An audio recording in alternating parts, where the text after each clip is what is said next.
everybody. Welcome back to Psychedelic today. Joe Moore here, joined by Patrick Moher. We are going to dig in and talk all about the upcoming Microdose Wonderland conference in Miami, and I'm pretty excited about it. So I just want to read a brief intro for you, Patrick, and then we can kick this thing off. Sure. So Patrick is an industrious entrepreneur working in psychedelics, currently the CEO at Microdose, Psychedelic Insights. As a passionate and unapologetic environmentalist, his relentless work ethic has directly translated to previous success in his photography career, as well as founding Ethical Image and Goodwood Accessories, co-founding You Can Academy, and becoming a partner at ADCANN. I guess AdCan. AdCan. Patrick is focused on helping companies combine creativity, CSR, and sustainable profits. He has a dynamic ability to unite individuals across social and corporate spectrums to create unique business solutions. His dedication to community service has seen him actively collaborate with many volunteer organizations, photograph hundreds of events, and sponsor the planting of over 20,000 trees and counting. Hell yeah. That's my favorite part. Yeah, man. Yeah, we need a lot more trees, for sure. Yeah, and I follow your Instagram, well captured. You've got some beautiful photography up there. It took me a minute to realize you had that deep of a photography passion, so it's kind of cool to see you keep going with it. That was actually my original career was photography. I did it for a number of years, shooting weddings, portraits, and events. It's outstanding. Yeah, it's so essential and such like an interesting art form. So awesome that you're doing that. Cool, man. So let's dig in a little bit about you first. Let's do that. So you are you originally from Toronto or Ontario? Yeah, pretty close to Toronto. I came from Kitchener. So I spent 19 years there. Until I realized I wanted to become a photographer, and then I sort of hopped off to Toronto, went to Humber College there for a couple of years, and the rest is history. That's funny. We never really chatted about that. I've spent years visiting Waterloo, right next to Kitchener, and what for work. I did 20 years in software, so obvious it's a software hub. I was going to say that wasn't for tourism, was it? Yeah, right. All the views. The largest Oktoberfest in the world, supposedly. That's not in Germany. Right, and it was previously called New Berlin or something crazy like that. Correct. We have a lot of it's fascinating. Changed around World War II. So cool. Yeah. Beautiful area. A lot of really interesting stuff there, but I'm kind of happy that I'm not going all the time now. It's every other month. I don't take it personally, don't worry. I'm right on. Not there all the time either. So let's dig in a little bit about like how did you get kind of looped in on this whole psychedelic topic? Like, did you just have, the urge to go to Peru or something, or how did you get involved here? Yeah, no, not really like a life-altering story or anything like that. I mean, I'm just kind of a fan of psychedelics in general. So I took 2 years off outside of high school because I saw a bunch of people kind of going for long-term degrees and careers where they didn't really know what they wanted to do. So I was a breakfast waiter for a number of years. Figured out that photography was that thing because I couldn't get the pictures to look the way that I saw them in my brain, and I was like, I'll fix that. So I went on to photography school, and then I just sort of took a leap, moved downtown Toronto, knocked on doors, tried to get a job, and then I landed eventually at a top-tier agency in Toronto called 515 Photo Company, and Mike Cringe, old boss, he taught me a lot of what I knew, and I was able to do destination weddings and stuff like that. It was pretty fun, and then kind of got onto the cannabis industry by seeing a friend post about the stocks there, and I leveraged my life savings and YOLO'd, and that worked, and then quit my job, started a couple cannabis companies that you mentioned earlier. Probably spent about 2-3 years in the industry there as an entrepreneur, and started off with my business partner, Connor. We both kind of said, hey, do you want to quit our jobs and start a weed company? And we're like, hell yeah, let's do it. So that went well for a little while. And then, the market had a pretty severe downturn. And the first thing to get cut is marketing, creative, non-essentials. So it took a pretty big hit there. Took a month off to kind of clear everything out and re-strategize. And at the end of that month, I went on LinkedIn for the first time. Saw one of the guys from the Conscious Fund posting about this conference, the virtual psychedelic conference, and I just sort of said, "What can I do to help? I'm all in. Let me get at it." And me and my business partners helped on that, and then we just took a position as the sort of leads and the full-time creative operators behind Microdose, and that was about April 20th last year, and it's been getting investors since then. So no like life-changing, life-altering. I mean, I fundamentally believe that I'm a happier, healthier, more creative, influential person because I use psychedelics on a somewhat regular basis as, more of a recreational consumer, less of a need. I mean, we've all got our issues that we deal with, and they've helped me just sort of be kind of in a good place and be able to kind of give back more than, needing to get help and being in a bad place. So I'm generally just an advocate of cognitive liberty. Do what you want with your body as long as you're not hurting anybody else. I don't think anybody should have a say as to, how you operate your life as long as you're not harming or destroying anything else. Glad to hear it. It's fun. And it's, important to have this conversation, like psychedelic leaders that believe in cognitive liberty, as opposed to this kind of goofy psychedelic exceptionalism narrative. It's one class of many drugs and substances. It's, not the be all end all. I still want antibiotics. No, it's not a panacea. It's maybe SSRIs are helpful for some things. Like, I don't believe that because you believe really firmly in one thing that you have to be against other things. Like, I'm not really against a lot of things, like, war, pollution, stuff like that. Yeah, that stuff can go. But, there's going to be a medical, there's going to be a recreational, there's going to be sort of this open market. Like, and I don't think it's mutually exclusive to one or the other. I think there's a time and a place for everything.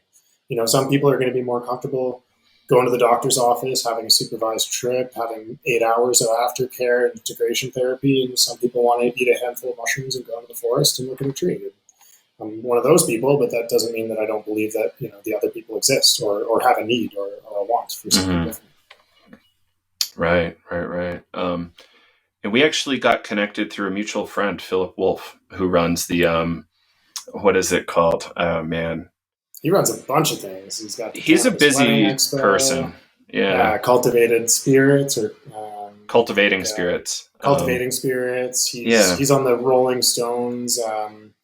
The Cultural Advisory Panel. Cultural Advisory Council. He's everywhere. That guy's, shout out to Philip for being a connector. And just a genuinely good dude like that. He's got everyone's best interest in mind and at heart. I actually just remembered that a little while ago when we were chatting, and I offered him a complimentary ticket to come to Wonderland as a thanks. So I think that that'd be all fun. hang out in person. Yeah, he's been on the show in the past, and actually we kind of have a connection that goes back many moons. He was around in the early cannabis days in Colorado, medical and rec, and he was kind of floating around this scene that I was involved in around the CNN series High Profits that I was kind of close to. It was kind of just cool getting to know him, getting to see like this whole burgeoning scene developing in my town. And I think he just scooped up a lease like the next town over. So hopeful to spend a bunch of time with him over the winter. Yeah. He's a good person to be stuck with. Yeah. And we had a beautiful powder day on 420 last year at Breckenridge. We had a lovely few runs, just accidentally hanging out. Anyway, so great person, mover and a shaker, doing interesting stuff, always has been, and he'll be around for a while. But I would love to chat about like the founding of Microdose. I know you weren't there from the get-go, and I remembered like seeing you keep getting promotions or something in the organization. I was like, wait, what's going on over there? This is cool. Yeah. I know At one point, one of my employees said, "Okay, boss," and I was like, "What do you mean?" She's like, "Oh, you're the CEO now," and I was like, "What?" So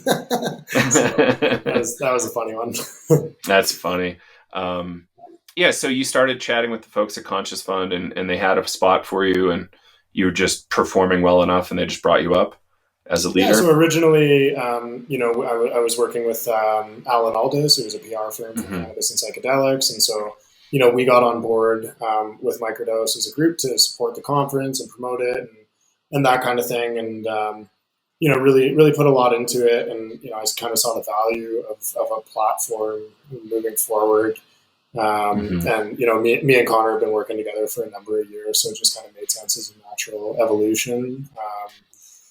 Just saw a lot of opportunity with it. And so after the virtual psychedelics conference, we were kind of like, okay, what's next? Like, obviously that was in the time when the lockdowns were happening and everyone was getting stuck inside. And, it was a way to unify this industry that literally, just, not that it just started to emerge, but it really just started to solidify as like, oh, here's all the indicators, here's the pubcos, the research getting funded, like a lot of private raises.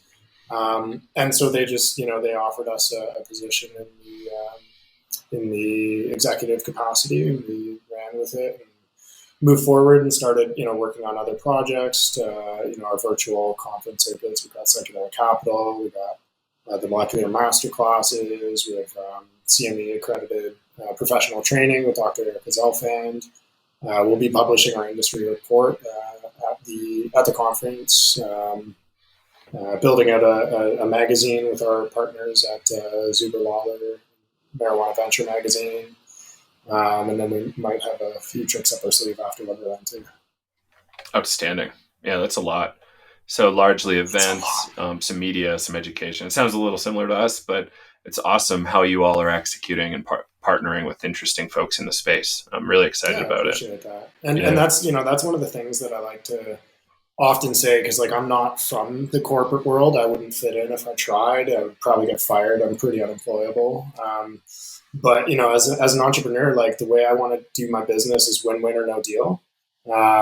If everyone's not benefiting and we're not contributing to the future that we want to see, then I'm not really interested in engaging, because this, as much as there is money to be made in the psychedelic space, and there will be corporate people and money guys and that kind of thing. I think it's the ultimate opportunity to actually influence from the beginning stages, and have kind of that, sort of pull towards, maybe you should do this, maybe you should consider CSR, like, maybe we could do things differently. And so, I'm driving to, and I'm always open to feedback. We're not always going to get things right. We've screwed things up before. You learn from experience. But I think we're doing a decent job right now of executing, making sure we're inclusive. We give out, specifically for Wonderland, we've given out free sponsorships to nonprofits, charities, scholarships for tickets for people that wouldn't otherwise be able to afford it. Over 50%, I'm really proud of this one, over 50% of our workforce is now female led. So we have a majority of female employees at this point, and that'll continue to grow. And, I'm kind of an open book. I don't really hide a whole lot, and I like to address any, criticisms or faults head on and learn from them and make sure that, things are moving towards a brighter future. Awesome. Yeah. And it's an iterative process, right? Like you have to start at a kind of not, you don't have to, but often folks start businesses from kind of imperfect positions. And that's kind of, you minimal money, minimal customer base, and you have to build this thing and go in this direction of more perfect in time. Well, I mean, it's kind of awesome. What is perfect, right? Like it's never going to exist, right? Yeah, so exactly. It's ideal. Yeah, it's harmony. Yeah. Not it's what is it? This waveform coming closer and closer to that idea like that isn't an actual thing. What was the? I think it was like the Apollo, when they were doing the Apollo mission. It was only actually on course to the moon, like 3% of its journey. The other 97, it was course correcting and thrusting this way and that way, and, that kind of thing. I don't know if those numbers are accurate. Some scientists probably knows better than me, but the point is, you correct your course and you eventually get to your destination. And we know where we want to go. Yeah, that's awesome. So let's talk about the conference first. So this is a pretty exciting conference. You're getting a lot of attention. We're now partnering with you and hope to be there. Well, we will be there. I think Kyle, VIP, maybe. Myself, let's go. Yeah, right. I'm doing a red eye. I'm excited. Nice. If anybody wants to buy me Red Bulls, I'll accept them. And then you're gonna have red eyes after the conference. It's a whole lot of red. Yeah. So let's talk about it. What's the general theme? You're calling it Wonderland. I'm hoping to see oversized mushrooms like in Alice in Wonderland, but What are we going to expect? Yeah. You'll be happy to hear that that was the number one thing I advocated for in the production budget, and they were maybe going to get scrapped, and I said, no, we need gigantic mushrooms. Give the people what they want. Yeah. So there will be giant mushrooms there, and lots of other stuff. So, we're really approaching this as an opportunity to bring forward an experience and not just this stuffy trade show where you got 300 booths of guys trying to sell you widgets and doodads and knickknacks and that kind of thing. So, on the front and center stage, we've got projection mapping, really immersive, kind of like a 2.5 3D experience where that's actually one of the largest costs of the show, but to us important to really take that next step and, provide something to people that are, going to be wowed. Like psychedelic people, they're generally, more visually attuned, creative, like really into that kind of holistic experience. So, we want to provide something that's going to be a bit of a game changer and step outside the norm of typical corporate conferences. We've got a People's Choice Awards show that's going to happen on the Monday night. So all of the companies were user submitted. All of the votes and winners will be voters' choice. We have no influence or impact on who takes home the trophy. So get your vote on. We're going to have a VIP welcome party on the Sunday night. So that'll be, all the speakers and key sponsors and, VIP ticket holders. Couple after parties that are going to be sponsored by a company, a couple different companies. One that we're going to start promoting probably tomorrow or Wednesday is the Psychedelic Iter Investments after party. A fundraiser potentially for MAPS. We've got an interactive art exhibit. We've got a psychedelic portrait booth, breathwork activations. So really trying to make this like something where you go and you're like, cool, I'm having a good time, but also learning. That's outstanding. It's such an easy thing to do, like the normal boring trade show. And I'm glad to hear you took a different route. And, this really should be an experience. So this poster right here is fan art from the Oakland 2017 MAPS conference. And that was such a good experience. And I barely went to any of the talks that you needed a ticket for, because I was having such a good time in like this kind of just open vendor zone. It was like kind of like a side stage, and like people were kind of just exhibiting all their stuff. I'm like, this is fantastic. And I'm just really excited to see what y'all are able to produce, and excited to see these. I mean, the talks are important. Yeah, the oversized mushrooms are very key. The talks are great. We have some really incredible scientific speakers, people talking about policy, the future, drug development.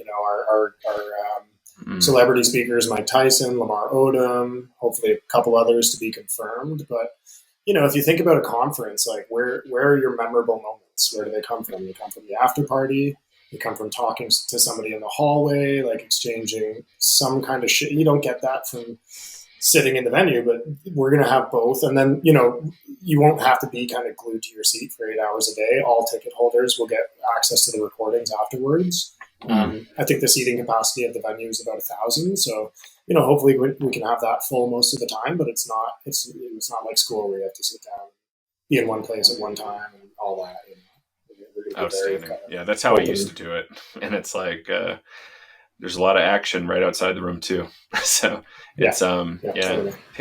It's always hard picking how you want to approach a conference, especially when we've been in a conference drought for a number of years. So, I'm just psyched to be there in general. I have no idea how I'm going to play it, but I'm excited. Well, we're excited and thrilled to have you on board.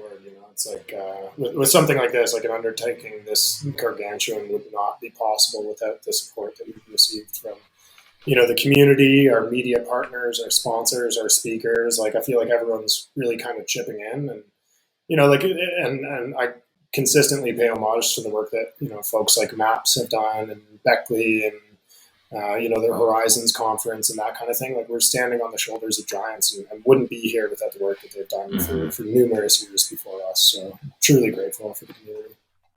And this is probably the first ever. I did not mean to put that piano on. Good Lord. But I really like it. Sorry, Rob. If you want to cut that, sexy lovely. Interlude. Keep it. It's great. Yeah. What do you think? Is this the first psychedelic conference in Miami? To my recollection, it is. But there might have been like a really tiny academic-y one maybe in the past. I don't like to make big bold claims or anything. It might be the Yeah. first, but I also don't think the first is important. I think doing it right is important. Also, there was that big Bitcoin conference, and I bet you there were some psychedelics there. So, Good it's point. not a sure thing, but probably. Yeah, I'm bummed I didn't go to that. That looked interesting. Next Definitely. time. Yeah. Yeah. And it will probably be the biggest in terms of like the business of psychedelics and the actual industry. Mm-hmm. I don't think it will probably be the largest industry gathering of its kind. Mm-hmm. And so you've got some athletes, so you have some like personal testimonial stuff. You've got some businesses presenting. You've got even I think Carhartt Harris, Hamilton Morris, and a number of other really big names are secured. I don't know if we have Hamilton, but we do have Carhartt Harris. We have Matthew Johnson, who just got funding to study psychedelics from the FDA, which is huge news. So he's a top tier scientist that'll be doing a presentation. We've got Ben Sessa, we've got David Nutt, Rick Doblin. You got Dr. J. Dr. J, let's go. Yeah. And I mean, like that's not the only subject matter. I mean, we've got legal experts from, around the industry. We've got scientific experts, policymakers, hopefully the mayor shows up. That would be pretty cool. The mayor of Miami? Yeah, exactly. And Wow. what else? Yeah, I mean, we're really trying to be as cover with as broad brush as possible, because it's not just about the business. Like the business is enabled by the science and the business is enabled by the legacy operators, and we've got TheraSil coming, and we've got the Fireside Hotline coming, and oh, beautiful. MAPS and. Who am I forgetting? Veterans of War, I think it's called. Like Amber Capone. Yeah, exactly. Yeah. Yeah, beautiful vets. They're all like a SEAL, the Navy SEAL oriented group, which is really, I really appreciate Amber's approach and Marcus's approach. It's really, really cool. Yeah, you got Dr. Erica Zelfand, who teaches for you as well. That's awesome. The Heroic Hearts Project. Sorry, Jesse. Beautiful. Jesse Gould's going to be there. Awesome. Absolutely. Yeah. You're in Medellin currently. I've had a number of conversations with him in Medellin while he was living there. Oh, cool. Is he still there? Should I give him a call? He's back in New York. Yeah. But he's a great individual. I really appreciate a lot of his veteran advocacy stuff. Definitely. And I know he's expanded to the UK recently, and I'm hopeful that he's got something playing out in Canada as well. Absolutely. Yeah, Nushama, Vine Ventures. Oh, cool. Those guys are great. Really interesting folks. Oh, and Marisa. Sure. Awesome. From Lucid. Outstanding. Oh, you've got so much going on here. This is outstanding. There's a lot. Should we run through the panels, or there's like let's be a little beefy. Leonard Picard there too. Outstanding. Oh, yeah, man. I don't know. How do you like to pitch it? Like, you've done more pitching about this than I have. I mean, generally, I'm trying to stoke the FOMO now. I want to make sure that anyone is there. So really, we're just pitching it as, it's the big first post-lockdown industry gathering where you can, meet these people face to face, shake hands. You can get basically any type of information that you want. It's going to be on the main stage. There's going to be high-level networking in the VIP executive lounge. Obviously, I'm pitching the parties because that's what people want. The experiences, we've got some cool VR activations. You can get a psychedelic portrait. But, I mean, generally, we're pitching it, and it seems to be what everyone's kind of saying anyways, is like, this is your opportunity to meet all these people that you've built these virtual relationships and friendships with for a year, 2 years. And I've never met 75% of my team in person, right? So we're Saturday night before the show, we're going to have a nice, sort of bonding dinner. But I feel like I already know these people, we work together every day. And, awesome. This wouldn't have happened without the team that we have. We have some incredibly hardworking, dedicated, passionate people, and we're all kind of here for the same reason. We want to see this industry succeed, Outstanding. Yeah, I think there's only one person left on my team I haven't met. I'll meet him in Miami. Can't wait. Nice. Perfect. Happy to bring you guys together. Yeah. Just had to verify that was accurate. It is accurate. And Let's go into the mental bank. Yeah, we're good. yeah, it's there. Yeah, it's not getting cut. Leave that in there. Yeah, leave that in there, Rob. Thank you. And what do we Thanks, have Rob. for panels? So I assume you're covering the whole gamut of topics. Mm-hmm. Yeah, I'm going to pull up the Airtable here. I'll start with the keynote presentations because I know those. So HC Wainwright is our title sponsor, our official banking sponsor. So they're going to be on stage. We're going to have the platinum sponsors doing keynotes from Wasana Health. It's going to be a fireside chat between Carcillo and Tyson. We have Peyton Nyquist from Numinous, another platinum sponsor who's going to do a keynote. We've got James Lantier from Mindset Pharma. That guy's cool. I like him. And a bunch of other panels. My internet is atrocious right now, so it might take me a second to pull this up. Overheating computer. I haven't eaten yet today. It happens. And HC Wainwright is an investment bank. Is that right? Correct. Yeah. Yeah. So I'll just run through the segment titles here. So intro, day one, we're going to be moderated by Jordan J. Adams. He's a local in the media space. So that'll be me and Richard and Jordan introducing, and then I'll just sort of slam through the titles here. So using psychedelics to recover and enhance neurological health and wellness, discovering psychedelics using AI, the pathway to federal acceptance, psychedelic capital, keynote by James, lunch break, microdosing, fact or fiction, that should be a good one. Developing psychedelic medicine beyond what we already know, next generation psychedelics, a special presentation again, psychedelics and their brain mechanisms, that'll be by Robin Carhart-Harris. Then we got Peyton Nyquist's keynote, the last mile, so that'll be focused on the clinics and how they operate and how patients interact with them.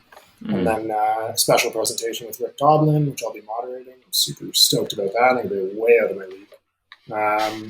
2031, what the industry of psychedelics looks like. And then that's day one. So day two, we've got Wonderland Miami intro. And then we've got the evolution of ibogaine treatment.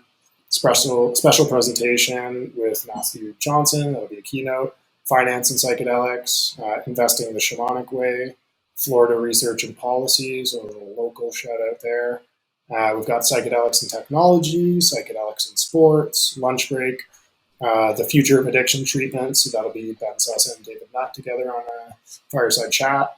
Ketamine treatment goes mainstream, that'll be the one with Zappy Zappalin, Lamar Odom, and Roger McIntyre, moderated by Nicole Hodges. Shout out to Zappy for hooking that up with Braxia and Lamar. He's been really helpful putting this together. Psychedelics and new paradigms, psychedelic medicine for the people, psychedelics in the current medical model. Can you tell we're talking about psychedelics? Patent wars, the spectrum of, you guessed it, psychedelics. The heroic dose, so that'll be with Marcus Amber Capone, Sasha Cisco, and Felipe, Rachel Yehuda, and Brandon Weiss, and then closing thoughts with standard old me and Richard. So yeah, really, really fantastic. And while I'm doing shout outs, I want to shout out Julia Mirror. She's been a total sweetheart and a huge supporter of the conference. So throwing out the gratitude where it's due. Amazing. Yeah. No, that's a pretty phenomenal lineup, and that's a lot of panels. So is it largely panel presentations? Not so much kind of just, that's cool. Makes it a lot more interactive feeling, right? Exactly. Like you don't get, I don't want anyone to get bored here because I'm a person that gets bored really easily. So we don't want that. We want it to be very, engaging, quick. Like you're not here to get a 2-hour dissertation. Like you can go on our platform and look at all the other, molecular master classes and psychedelic capitals for the real deep dive. But it's really a way to introduce a broad spectrum of information to, the world and also the mainstream media. Like we've got a PR strategy where, we're trying to place mainstream media moderators on most of the panels to make sure that, the coverage goes beyond the conference. And so we've confirmed journalists from Vice, Business Insider, Rolling Stone, National Geographic, Wall Street Journal, New York Times, Benzinga. Yeah, some serious news. I've heard rumor you're not sleeping with all this busyness. So it's kind of incredible you've been able to pull this off, man. Yeah, it's wonderful, Again, right? all it's not me. It's the team. They're Yeah. like I do the fun stuff, to me at least, and everyone's like I work on the operational maxim of like, don't ever try and focus on your weaknesses and get better at them. Like, tell me what you're really, really good at, and then you're doing that, and then I'm finding somebody for what you're weak at, and then do, and that's how you build a really good team. So we all just focus on our strengths and get shit done, and it's I like to think we built a good work culture in Microdose as well. That's awesome. Yeah, I love hearing that, because there's so many of being in the space like I am, you hear so many things, and it's like companies are just on the verge of collapsing because everybody's leaving and all this shit. But like, when you can build a cool company and people actually want to work with you, it's a big deal. It says a lot. It's like, I left my job to be an entrepreneur because I wanted to feel good about the work I was doing, right? So why would I go and be a boss that's an asshole and that kind of thing? It doesn't work that way. Like, everyone wants to be valued, heard, respected, and at the end of the day, people seem to work harder when they're really into what they're doing. So like, why not build a good corporate culture? It's it's not just for us; it's for the world too. Because when people are happier, healthier, wealthier, like, they're going to share that with other people. So to me, it's a no-brainer. Yeah, like, good work trickles down. Like, I hate to use the word trickle down, but it like spreads out, fans out. It's the real trickle down economics. It's not some rich dude at the top. Right. Yeah, do whatever you want. No, it's like it's building something together. Yeah, for sure. Radiates. Yeah. Radiate economics. Nice. Yeah, radiation. Yeah. Not radioactive. There's the name of your new fund. It's Radiant Economics. I like it. Thanks. I'll keep you posted when I'm doing a raise. Yeah, I just want 3% royalties for the rest of my life. All right, fine. No too. worries. It's fine too. So, now tell me about these after parties. I haven't actually even had a chance to look at all the schedules yet, so I'm excited to learn about these after parties. So Sunday night, we're going to have a VIP welcome. Ideally, sort of at like a private mansion type property. Keep it low key. Just 150 of our closest friends. And then, and then Monday night, we're going to have the industry awards that I mentioned earlier. So that'll kind of, we're trying not to take the focus away from that, and also like, have people show up on Tuesday, not feeling like a lump of coal. Tuesday night's going to be where we throw some ragers. So ITER Investments and Psychedelic Invest, we've partnered with for a Wonderland After Dark party. We're calling all the officially sponsored after parties Wonderland After Dark. So you'll be able to go to our website, find the ticket link, apply for tickets, that kind of thing. And then currently working on an after party with one of my homies, and who I think is a fantastic company in the space. We don't have it signed on the dotted line yet, so I won't say anything, but you'll hear about it when it comes out, because knock on wood. I've been sort of helping MAPS out with a fundraiser that they're doing, so no details there yet, but there may be a 90-foot yacht involved. And other than that, there's like some unofficial things. Like, I've heard about people doing, HC Wainwright is having a private investor dinner, and a couple other parties. I know Vine Ventures, Robbie Bent, another shout out. He's been super helpful. He's actually putting together a breathwork activation with the Aphrodite Health team, and they're going to be doing an outside of venue sort of thing. So if you know them, hit them up. I'm not trying to solicit for anyone. But, really excited to meet Robbie, by the way. he's so cool. I love that guy. Just like the chillest guy that I've met. He dunked me in a sneak in Toronto, so that was fun. And yeah, I mean, I don't want to ramble on about this, but let's suffice to say that there will be an opportunity to get your mojo on. Outstanding. And yeah, we were nominated for an award. So if everybody wants to nominate, we'll have a link in the show notes here, and probably on the welcome page too. I think I might have voted today myself, and I think I popped you guys a vote. Sorry to the other 4, I love you too. Outstanding. Let's go, baby. Yeah. That'll be awesome. Yeah, with me and Kyle there, it'll be really fun. So, hoping. I didn't prepare a speech. Scroll. I'd like to thank God. Yeah. Exactly. No, never at a loss of words. So it'll be easy. Yeah. Don't worry, Kanye West is not invited, so you'll oh, really? Next time. The way she goes. Yeah, I really think this is going to be a fun time, man. This is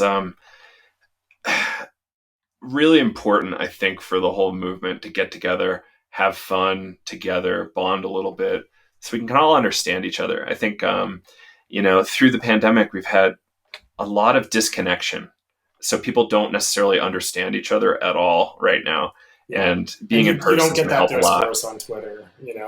Dude, you're not gonna get to know the person and give them the benefit of the doubt if you have a different opinion or perspective. It just turns into this craziness. So I like to kind of tune that out and focus on the good and just keep driving forward and do what we can. Good for you. So, I have a hard time tuning it out. Just rolling my eyes and pull something. Well, it's because you're so popular. Everyone tells you things. I wish they didn't. Yeah. God, if you knew. Yeah. No, totally. So it's it's gonna be fun, man. I love Miami. It's really not far from what's the beautiful neighborhood there with all the art, Brickell or something. I'm not good at Miami. This will be my second time there. I went there for a sushi dinner one time. That's my Miami experience. So. No, it's actually called Wynwood. Wynwood is the name of the arts district. No, it is in gorgeous. That district, yeah. Brickell is the neighborhood roughly, I think, where we're going to be. I've stayed there a few times, and it's fun, man. Like I really dig Miami. It's like totally Caribbean culture. It's totally different from any North American city. And it's just totally an experience. I'm gonna be in like maybe pants and a polo shirt if we get really fancy. Yeah, right. But if I could wear sweatpants and a tank top, I'd be game. Can I rep the Jays down there? Let's go. I think you should. Yeah, why not? Yeah, and totally. Yeah. The only missing piece, and I'm going to shout this out just in case he listens to the podcast, is I really want Tim Ferriss to be there. So I'm trying to reach out through a couple different people. Tim Ferriss actually inspired me to become an entrepreneur.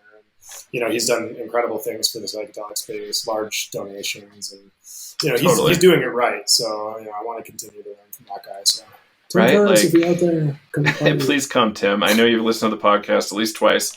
So come on down. You can track the downloads. Yeah, we'll know if he sees this. Hi, Tim. Yeah, I've got a tracker on there, so I know. Totally not. Joe. No, data privacy is a big deal. No, it's Tim has done a lot for the space. He's done a lot for entrepreneurship. A lot of people give him a hard time, but have they read his books? I doubt it. And it's like a really authentic search for what kind of work should we be doing? Like that's how the book 4 Hour Work Week starts. Like, should I be doing this like dead end job till I die? Or should I try to live a good life? It's like, no, let's live a good life. Do you want to be happy? And a lot of people give a lot of grief to a lot of things, but it's like, is that benefiting your life at all to just be hating on what somebody else is doing? Like, they're clearly following a passion, doing what they feel is important, like doing their life's work. Why don't you go to yours? Instead of trolling on the internet. I just don't get it. That's an aside. Exactly. And it's a big deal. It's take a look inside first. Like, I have this cup right here from On It. It's like a Socrates cup. I used to love On It. It's like slipped a little bit in my rank, but they don't seem to care. It's fine. But it's like, let him that would move the world first move himself, like a Socrates quote. It's like, of course, we need to do our shit first until we start like spewing it everywhere. And are you in such a perfect place, to judge others? Like, did you fix you? Like, are you a perfect human? There's no perfect, and that's what I just find that a bit of a beautiful irony in the psychedelic space, where it's like, they're supposed to be showing us within and really connecting with the universe. And sometimes it just doesn't happen, but maybe they're not working yet.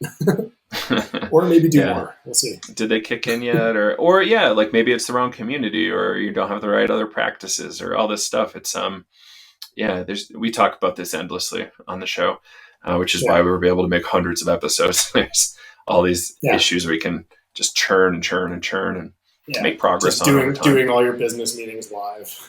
All right, and we're recording. Hey, who are you? Next time. Yeah, I think that's a good idea, actually. It couldn't hurt. Yeah. And, but yeah, back to Tim, like he's been such an influence, and, you know, people should probably, if they want to be an entrepreneur, read those books. They're helpful. And he's done good, in the space. So it's important to stay on top of that stuff. Find the people that really resonate, and, you know, who do you want to model? It's helpful to have somebody like him. If it's not your cup of tea, there's 20 other tea bags sitting on the shelf. Go find it. Yes, absolutely. Absolutely. That's a great frame. Yeah. So Tim, can't wait to see you there, Tim. Definitely be there. Please. Yeah. Should we talk about somebody other than Tim now? So, yeah, I'm kind of curious if you can talk a little bit about Conscious Fund. I've had a few meetings with the team at Conscious Fund, but I haven't really had a chance to really get to know them. And they're kind of a big part of your organization, right?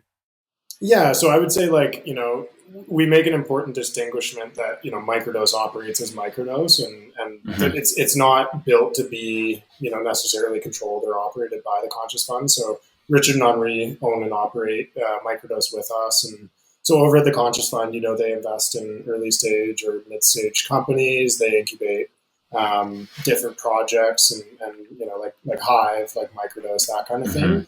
And they're pretty industrious dudes that have experience in a lot of other industries, and have been very helpful in terms of my learnings as an entrepreneur, and sort of instrumental in starting it up. They founded Microdose, and we're kind of doing that work to full-time drive it into what we want it to become. So yeah, I mean, I don't know too much about the Conscious Fund inner workings and how it operates and that kind of thing, but I do know that they've been integral in helping Microdose get to where it is. Mm-hmm.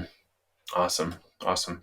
Yeah, I'm excited to meet those folks eventually. And I think we collaborated on a few webinars in the past, in partnership with Zuber Lawler and some other groups, and Zuber Lawler, I'm sure there will be more. Yeah, they were probably the biggest thing making me go. I was like, fine, Tom, I'll be there. I'm excited. Tom. Yeah, well, I'm excited. Shout out to Tom now too. Tom, and we, we're working with Tom closely, and Garrett and Greg. What can we say about that project? The Psychedelic project? It's live. So we're accepting subscriptions. We've I think we have as of today, 4 pages left to fill. Print deadline is tomorrow or Wednesday or something. Awesome. We've got about 10 sponsorship slots and a lot of really, high quality interview style content. It's less focused on being a business publication and more focused on, the culture and the people behind psychedelics. So we've got Joe Belushi on the cover, and he opened up in an interview about how psychedelics helped him forgive his brother, and really, recuperate from some past family traumas. And other interviews with the key industry leaders and companies in the space and that kind of thing. So we'll be doing that as a quarterly project. I think as of tomorrow, so people will see this in post tense. Everything is wrapped up for the first issue. All the sponsorships are allocated, and all the stories and the cover, and then we'll launch that on Sunday night at the VIP party that's sponsored by Psychedelic Water. And sort of open up for the next issue for, topic ideas. And, there's a top 10 list and what you have to see and this and that. So really designed to be a dialogue just for people that want to enjoy psychedelic culture, but maybe not get nailed over the head with the corporate hammer. Outstanding. That's great. Yeah. So it is a print mag. How regularly will it be coming out? Quarterly, so 4 issues a year, and there will be digital subscriptions available as well. I think currently we're only shipping to Canada and the United States just because of it's a fortune to send things overseas. So people overseas can subscribe to the digital. And I believe we're doing a run of 10,000 issues for our first one. I think we're getting distributed at Barnes and Noble, and doing our own distribution at Wonderland, and distributing to subscribers that have come online for the first issue, and then hopefully increase that over time. Outstanding. Yeah, can't wait to get my hands on a copy. We should collab on the next one. Let's do an article. Let's do it. Yeah. So yeah, it's such a cool concept, because there's we need this space to be a huge ecosystem, and that's kind of how I see conferences, is helping incubate, smaller projects to become substantial, and, people collaborating, connecting, building new things. And the magazine seems, we only have Double Blind right now. We need more. Double Blind is fine, but we need like a lot more magazines. And we need a lot more of a lot of things. So that's why I'm really excited about this. Like we need to compete. Exactly. I mean, Double Blind, like I give them a lot of credit. We've had them on our platform before. We share their news all the time. Like to me, it's not like you said, it's an ecosystem, not an ecosystem. Like we got to collaborate, contribute together as a community.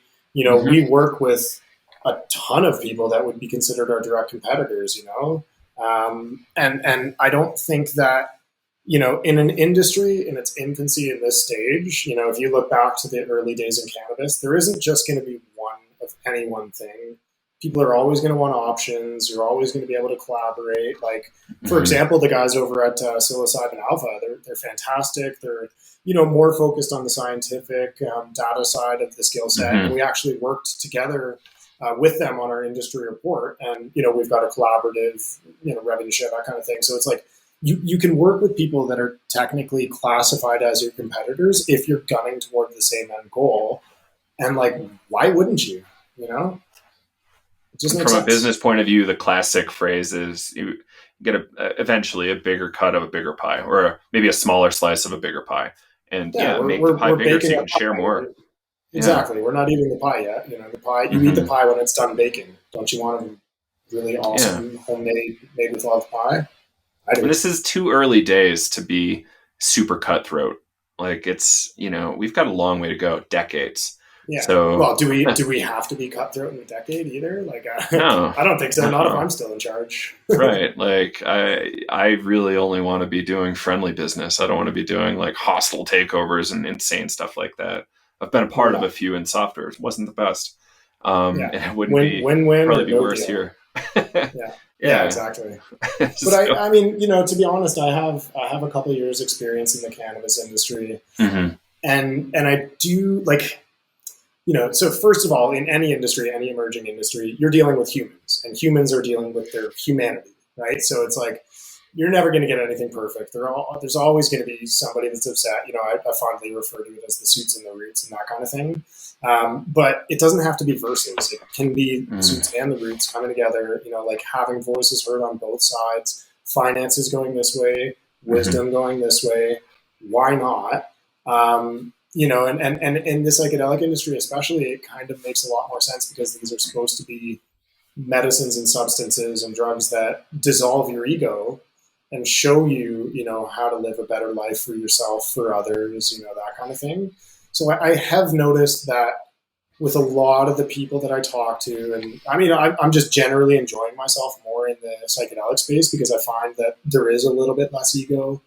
There is more of this openness and willingness to have a call with your competitor or send work to, so-and-so, and really just kind of be an open book. And that hasn't gotten me in trouble yet, which is pretty sweet. So I think it can be a little bit different. And I think, in order for that to be the case, we got to kind of open up and work together for sure. Yeah, agreed. It's, I'm trying to make some sort of analogy here between cannabis and psychedelics. It's like, maybe Snoop Dogg is the number one outlier for how much somebody can consume, cannabis wise, but there's like not too many people bragging about, I can eat a whole sheet of acid, or I can eat drink like a liter of ayahuasca. It's not like the same thing. There's less bravado in it because you're not trying to. You're gonna get your ass kicked too. Yeah, talk shit about psychedelics. You're gonna get hurt. You're gonna have a really bad time, and I call that a learning experience. Yeah, totally. Like I've had a few, and they've been lovely. Wouldn't want them again, but quite valuable because you took your lesson from it. Yeah, exactly. Lesson number one: careful with liquid LSD, and we can move on from there. Jesus. Like a lot of these problems come from prohibition, and this is a long project that we're all working on together here to hopefully make a more healthy ecosystem where we're all, able to get a safe supply, have proper support from professionals, get medical attention or retreats when we want it, get a bag of mushrooms and go into the woods when we want to. It's cognitive liberty at the end of the day, right? Like you want people to make their own decisions, and if they're not harming anyone, go for it. Put turpentine into your body as long as you're not hurting somebody else, but don't put turpentine into your body. Just don't do it. But I mean, we were talking about microdosing bleach the other day on the podcast. Long and short. Don't do it. So yeah, don't do it. Don't do that. But at the end of the day, it's like we're kind of. You're right. Like it's we're going from the war on drugs to the world on drugs, and so we actually filmed a documentary in Mexico and Vancouver, and we're going to hopefully, fingers crossed, we're on the final stretch, be debuting that documentary at Wonderland, and so that'll feature the first cohort of speakers that we had. I think we filmed about 20 people in Vancouver over 2 weeks. That was probably one of the craziest productions I've ever done. But the whole story there is that we can use these medicines to heal. Drugs carry that word. I love the word drugs. I think it's fantastic. But I'm with you. A lot of people, it's this bad word, or it carries this stigma. I don't even like the word stigma. But everybody gives personal emotional charge to a word. It's just a word. It's just something that you say. It's a vibration and a sound, but you give it that emotional charge. So having these conversations, sharing this information, showing that celebrity A, B, and C over here, Mike Tyson and Lamar Odom using, and I know they've had their troubles in the past. Mike being a particularly controversial figure. Do you believe in second chances? Do you believe that these things can help people become better? And do you believe that we can all heal together? Is kind of the unifying story there. And it's I think more and more this industry comes out of the woodwork, the more and more that narrative for prohibition becomes clear that quite frankly, it's racist, right? Look at the communities that are affected by it. It's feeding, a lifetime sentence for a gram joint in Texas on somebody the other day. Unbelievable. Stupid. Right? Like Leonard just got out of jail for 20 years for producing the world's most LSD. When people talk about what is the psychedelic industry really going to change? I'm trying to think way further. What happens when you have a society of people that aren't in jail? They're happier, they're healthier, they're not dealing with mental health implications. You've got, less people in jail, less people in the medical healthcare system, more people creative, innovative, open to, building things for good rather than having this inner narrative of shame and regret and fear. It's to me, this is one of the only things that I'm an absolutist on. I believe that absolutism is generally what's causing a lot of our world's chaos and negativity right now. But if you don't think that, psychedelics or drugs in general are a fundamental human right, and if you don't think that they're actually going to benefit humanity, I'm sorry, but you're wrong. They are, and they're doing it in real time, and we will continue to see that change. And, that's kind of part of our mission as a company, is to make sure that this is all done the right way. And we're, feeding the good actors and not the bad actors. Yeah, totally. And yeah, there's so much good that can come from this stuff. We have to execute well. That's why there's a lot of infighting is there's disagreements on what executing well looks like. But, try to minimize harm to the best of your ability. Guess what? It's called execution. It's a thing that you do, not a thing that you think. Show me, as the Texas saying goes. Show me. Yeah, right. It's improve it. And are you the example I want to follow? It depends. How far along are you on your different development lines? Are you an asshole to animals? What's your story? Yeah. What does your gravestone say about you? Yeah, exactly. Hard to tell sometimes, but yeah, it's a great thing to. I already made mine, so get the last word. A powerful exercise, the tombstone exercise. Yeah. Oh God, was I that? Whoa. Yeah. Tell you what, I did that and it changed me. So Patrick, let's kind of tell people how to get involved in this conference, how to buy a ticket, when it is. October 8, 9? Please November 8, 9? No. Yeah. So it's November 8th and 9th. Suggested that you get in on the 7th on the Sunday just to relax relax and not be taking a red eye overnight. We will have a VIP reception party kind of thing on the Sunday. Industry awards will be on the Monday. Tuesday will be the big after party day. If you just Google at this point Wonderland Miami, we're probably the only thing that's going to show up in those keyword things. So tickets are all available on our website, different tiers. And, you can watch out for promotion from our media partners. Like, you guys will help people save 20, 25%, whatever that was.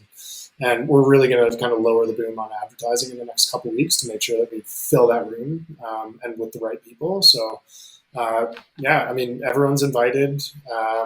And, if you have any questions, just reach out. We're super accessible on social media. All of our handles are Microdose HQ, as in Microdose headquarters. Our website is microdose.buzz. I tweet a lot. I'm well captured on Twitter, Redflix on Instagram. We're open books. Come on through. Yeah. So if you all want to join, it's going to be a beautiful conference. I'm really excited to be in Miami, get to meet you finally, Patrick, meet a lot of friends that I've not met before, just, years of internet isolation. Now we get to actually link up in person. So I'm stoked. Yeah. It's a tangible thing that we will finally have. Hundreds of people for the first time. So excited. Yeah. I'm going to bring extra shirts because I'm probably going to wear some out with hugging. So careful, everybody. Nice. Well, we also, I forgot to mention, we just launched a merchandise line. So outstanding. Merch. I can't wait to check it out. I got some mushroom t-shirts and stuff like that. We'll have some cool stuff coming out towards the end of the year. Awesome. I'm going to get me a professional mushroom shirt, I think. Outstanding. So we are an affiliate at Psychedelics today. So if you want to help us out and come to the conference, psychedelicstoday.com/welcome. We'll have links on our social medias and emails and on our Instagram bio. So check it out. And I would love to see you all there. So find me in the crowd. If you take a shortcut, if you just end up on the Microdose website in the coupon code section, if you just say Psychedelics Today, all one word. Perfect. Amazing. As well, so. Yeah. Thank you, Patrick. Thanks again for the support, Joe. I really appreciate it. This is my first, I think, long-term podcast or long-form podcast interview. So it was a fun one. I think you've got a lot more left to say. So I can't wait. Let's look at something in early 2022. We'll record again. Sounds perfect. All right, Patrick. Until next time. Thank you. Absolutely.